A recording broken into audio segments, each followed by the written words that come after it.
Welcome to Noteworthy, a podcast by the young people of Banyule about the great things they're doing in our community.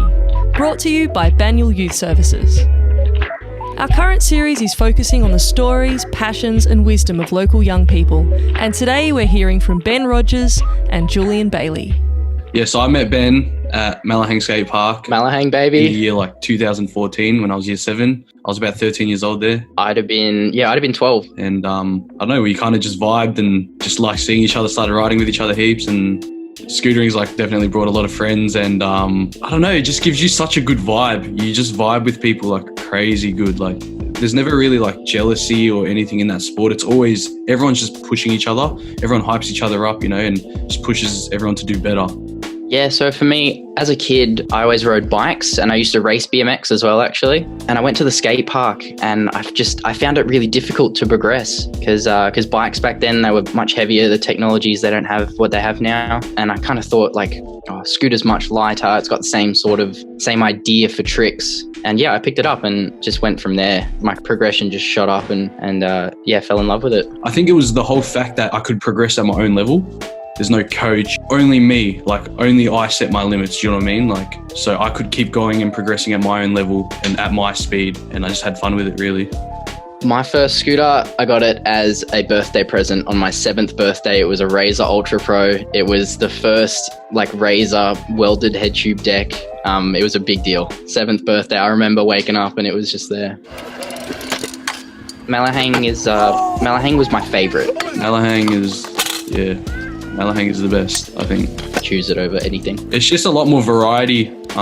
Yeah, the features there. Yeah, the ramps as well. There's just a lot more. It's not just ramps. It's not just a half pipe or a quarter pipe. There's a spine, there's a hump, there's a bowl to bank, then there's the street section with there's a smaller bowl for kids that aren't so confident with the bigger ramps. Yeah, and on both ends of that smaller bowl there's hips, so you can do it both ways. If someone rides one way, if you ride the other way, you can do the same thing. It's very diverse. It's great. Such a great vibe. Such a good vibe. The skaters there at the skate park, when if someone's trying to do a trick, you help others. It's all about progression, trying to be better than you were yesterday. And we would always make bets. If someone did something, then you got to do something. If Julian did Bri triple, I would have to do a trick, and you make these deals, and it would be a great way to push. Yeah, first to get. Yeah, we'd play this game. Yeah, there's this special game we play. It's both a trick that we have never stomped before, and it's the first person to land it wins. So we're trying so hard to land it first, and then whoever lands it first would give pointers to who hadn't landed yet, and then you'd both land it in the same day. I just got at Malahang Skate Park. It's Isaac here. Got the little float booth here. The Bri come back flip.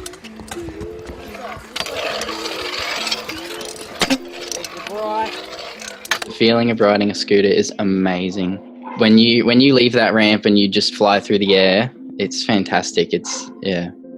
Riding is just such an adrenaline rush when you go high, and also it's exciting. Landing a new trick is the best feeling. It's the best feeling ever. When you go upside down a couple of times, I reckon it's pretty scary. Yeah, I actually say sometimes I get a bit scared when I front flip. I get butterflies, but then once I do it, it's just oh, why was I even scared? It's always the first flip of the day. That's a very common feeling when you do it and you think, you're nervous this whole time building up to the trick, and then you do it and you just think to yourself, why was I nervous? It's almost like getting out of your comfort zone, really. I still can't backflip to this day. After 6 years, I finally learned to do it to a foam pit, which is just a foam pit. You won't get hurt if you land on your back or your neck or anything. You gotta be spontaneous, and you just gotta tell yourself, do it. Otherwise, you're not gonna do it. You know what I mean? Either you do it or you don't. If you have an opportunity, for example, unless you take that opportunity, then nothing's going to happen, you know what I mean? So unless you push yourself, just get out of your comfort zone, unless you try, then you're not going to get anywhere, you know what I mean? So you got to make sure you just put your foot down and just say, I'm going to do it. And then no matter how long it takes, as long as you keep trying, you'll get there one day, you know what I mean? You'll land that trick one day. You just got to try. And that's all that counts, I think you need to be mentally strong with it as well. when you go for something, you need full commitment. Otherwise, it's not going to end in your favor. The only reason why I landed a front flip was because I just put my foot down and said, you know what, I'm just going to do it. That hasn't been the case with backflips. And I got to get over that fear, and I will one day. But obviously, it just hasn't happened yet.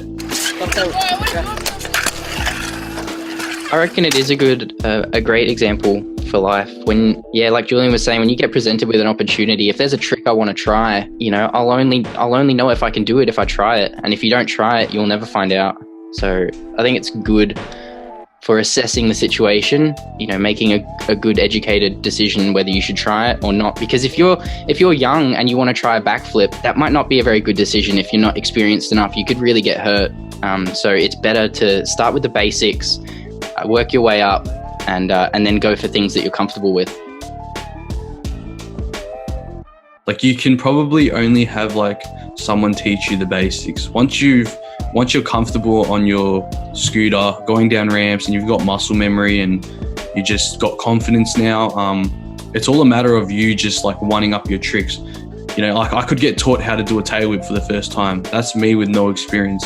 But once I've learned tail whip and then a double, then a triple, like you can't really teach me how to do a quad. All I have to do is add an extra tail whip. So like it's all got to do with me. It's all self-taught. There are coaches these days. There's people who do coaching, but no, we were both self-taught. We just pushed each other.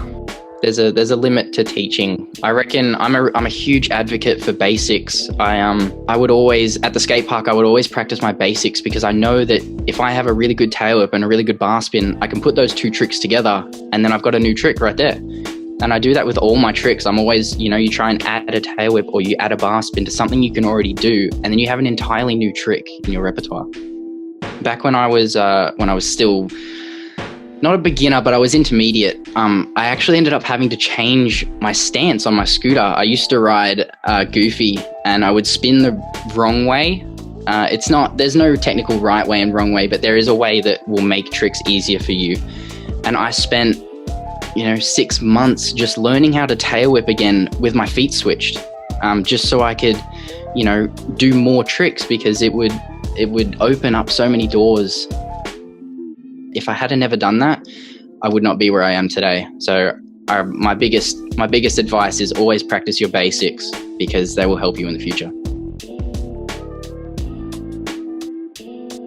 Another thing that got me into scootering was I saw a YouTube video of Ryan Williams. He's a crazy rider, such a good attitude.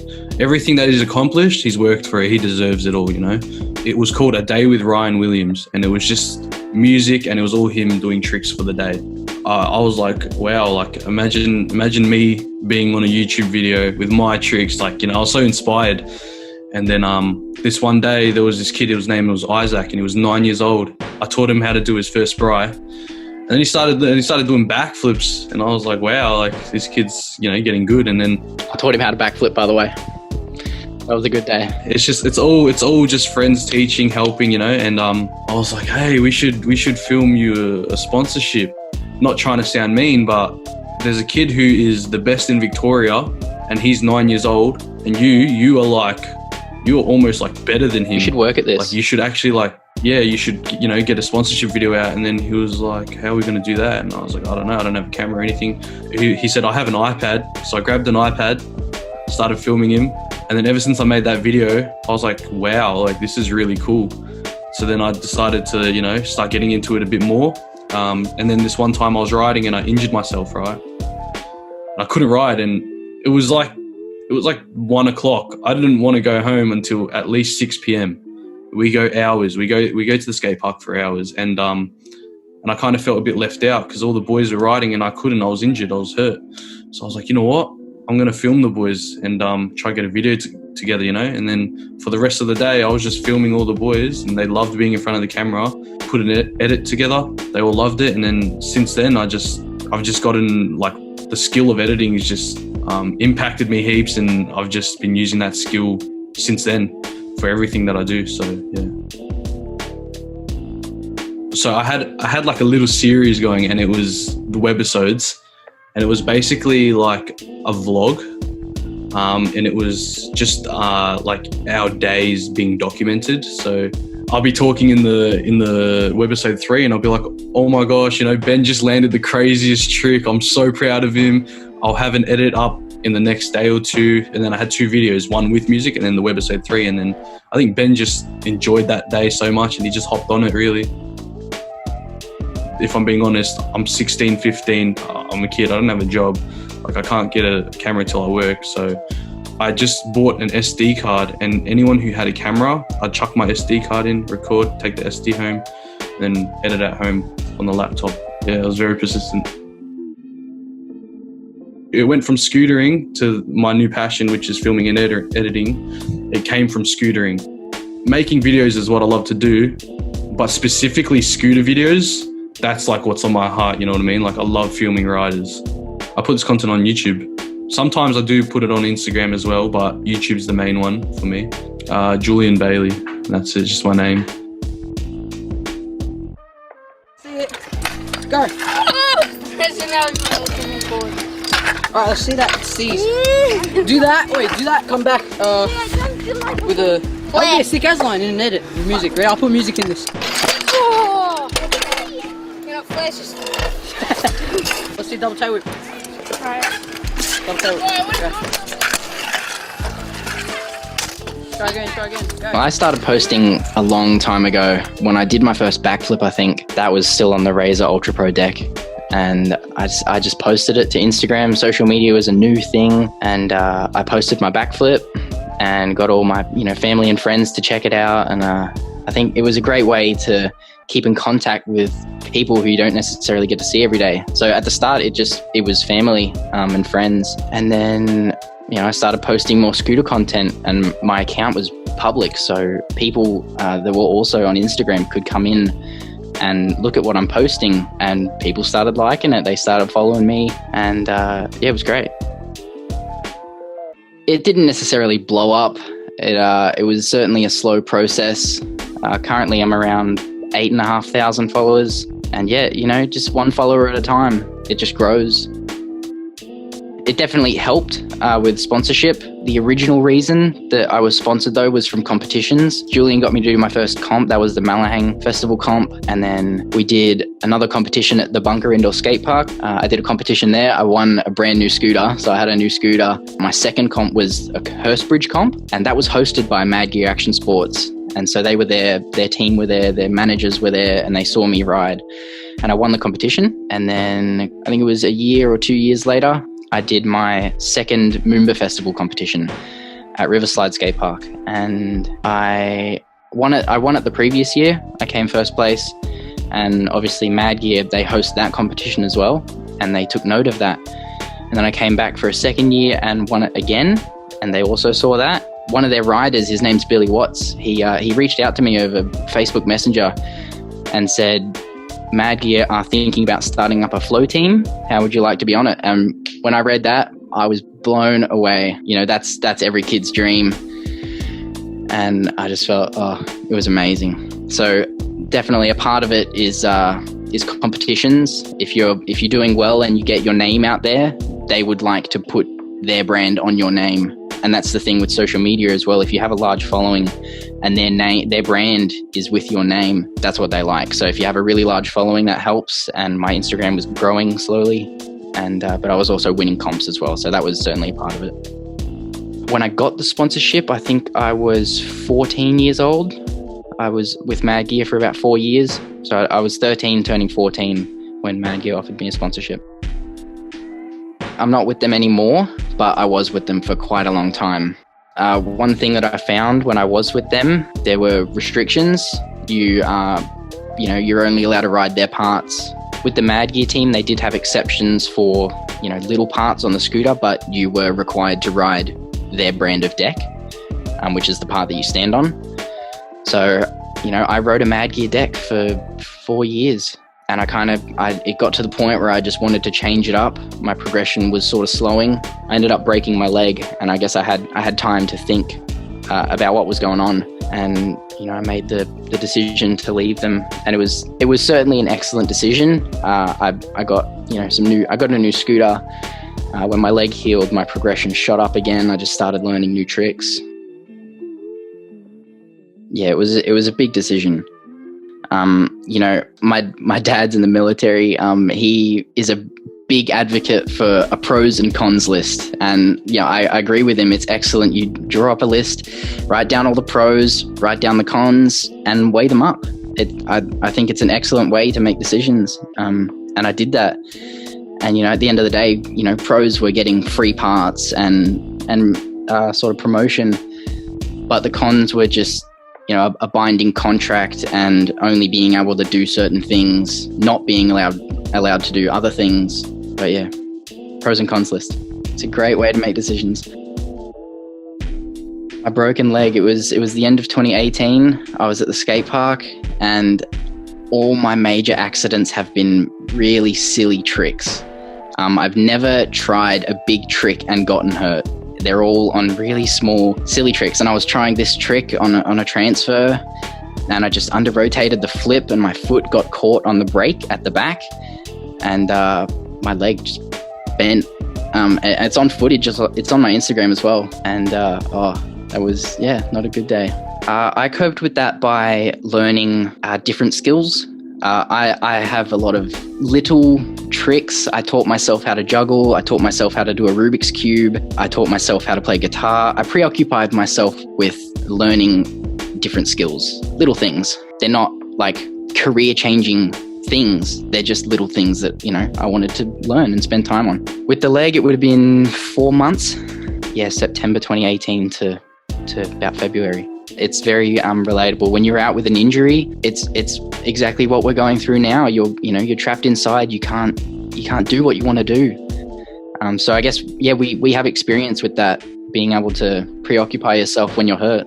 Anything that's really creative and technical, like I've gotten into like music making, and that's kind of preoccupying me like through COVID. I just make instrumental beats. I just put them on YouTube, and on the title I'll have free for non-profit use. So anyone can use it as long as they credit my producer name, which is CJ Beats, and then it's free for them to use it. I think the most important thing is to keep your focus. If there's anything behind the scenes that you can do that might help where you want to go or where you want to be, maybe focus on those things. But if you're in a situation where there's nothing that you can do to further where you want to go, preoccupy yourself with little skills. Learn the Rubik's Cube. Learn how to juggle. I think they're just party tricks, but it is like juggling. It'll better your hand-eye coordination. There's always underlying things when you learn something. If you learn the Rubik's Cube, it'll help with your memory retention. And I feel like how when people look at a Rubik's Cube and they're like, wow, how do you solve that? It's like, it's impossible to solve. It's not. Once you've learned, you know how to do it. So that's like with anything, nothing's impossible. If you push yourself to learn it and you put effort in and you try, then, anything, you can accomplish anything really. Only you set yourself boundaries. Like no one else can set boundaries for you. So if you want to get something done, you get it done, and you will get it done. You know what I mean? If you tell yourself you can't do it, then you can't, because words create, All right, thank you for listening. You can find my YouTube for scooter videos at Julian Bailey on YouTube. You just search my name, and first thing that will come up will be my YouTube channel. And I've got another YouTube channel which has all my music and my instrumentals, and that's CJ Beats. And that will also be the first thing that will pop up when you search CJ Beats. So definitely check them out if you guys are keen. You can find me on Instagram at official Ben Rogers, or on YouTube at Ben Rogers, just my name. You've been listening to a Noteworthy podcast by Julian Bailey and Ben Rogers. Original beats and live field recordings by Julian Bailey. Noteworthy, brought to you by Banyule Youth Services.